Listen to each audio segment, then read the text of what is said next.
गणपति बाप्पा मोरया, मंगल मूर्ति मोरया।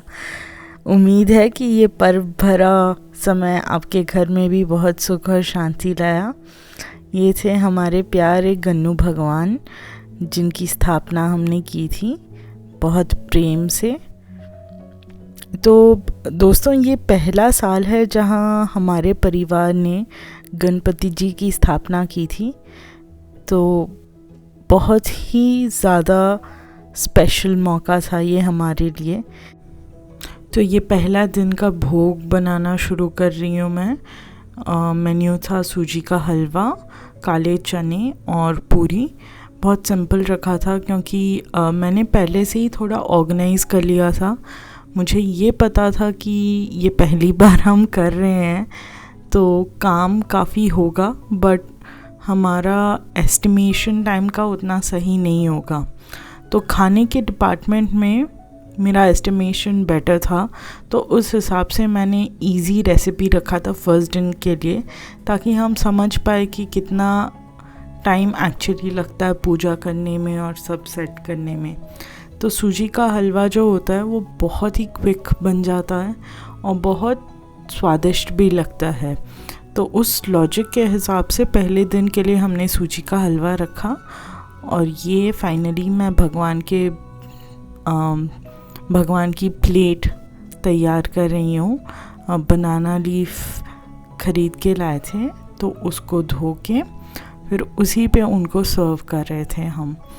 तो it was all like going totally natural but very simplistic. तो ये रहा आपका सूजी का हलवा, एकदम गरम गरम।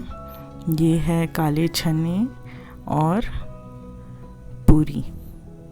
Simple but trust me, it was so filling. और समहाउ भोग का खाना हमेशा इतना टेस्टी बनता है, और देखते ही देखते पता नहीं कब विसर्जन का दिन आ गया। सुबह उठ के वही काम पे लग गए थे। यहाँ मैं कपड़े सुखा रही हूँ, कपड़े नहीं एक्चुअली पर्दे वगैरह सब धोए थे, तो वही सुखा रहे थे और सब चीज़ें प्रॉपर कर रही हूँ।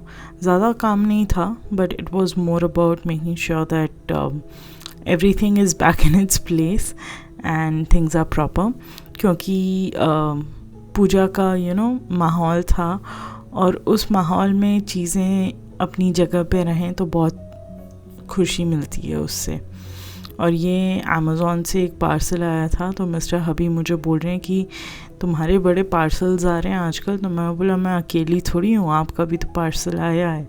तो उसी बात पे चर्चा चल रही थी। अब सफाई करने के बाद नहा लिया, और नहाने के बाद फिर से भोग बनाना शुरू किया।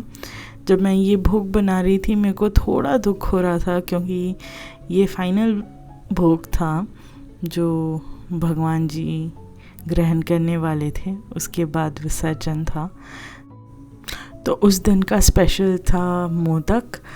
मैंने एक्चुअली जो स्टीम्ड मोदक होते हैं ना, वो बनाने की कोशिश की, बट वो इतने अच्छे बने नहीं। और ये लास्ट फाइनल भोग था, तो मुझे चाहिए था कि मैं जो भी प्रस्तुत करूं वो बहुत अच्छा लगे और बहुत अच्छा रहे। तो उसी वजह से फिर मैंने मावा के मोदक ट्राई किए, एंड लकीली ये वाले बहुत अच्छे निकल गए। तो फर्स्ट ट्राई था, but I was very happy कि वो हो गया। भोग सब बनाने के बाद ये अब मैं पूजा की जगह को प्रॉपर कर रही हूँ। जो कल के सारे फूल थे सब मालाएं हटा के फ्रेश फ्लावर्स और हर चीज़ को अपनी जगह पे रख रही हूँ। मेरे को ये सब करना बहुत अच्छा लगता है, स्पेशली कोई भी अरेंजमेंट्स हो, क्योंकि फिर उसकी वजह से पता पूरा घर इतना प्यारा दिखता है कि it's very very very satisfying. So I was just doing it with a little bit of a heavy heart because इस वर्ष के लिए ये फाइनल बार थी। यहाँ मैं लोबान का सामरानी भी डालती हूँ। I don't know how many of you like the smell, but I love it. और ये हो रही है फाइनल पूजा की तैयारी। इसके बाद पूजा की हमने, और ये था हमारा फाइनल भोग। मोदक थे, शाही पनीर, और शाही पनीर के साथ बनाया था मटर की पुलाव। बहुत ही सिंपल खाना था, but I wish I could translate the taste through this video. It was that tasty. और ये थे गणु भगवान का फाइनल भोग इस साल के लिए। फिर उसके बाद हमने विसर्जन किया और खुद खाया, बट उनकी जाने का एहसास इतना गहरा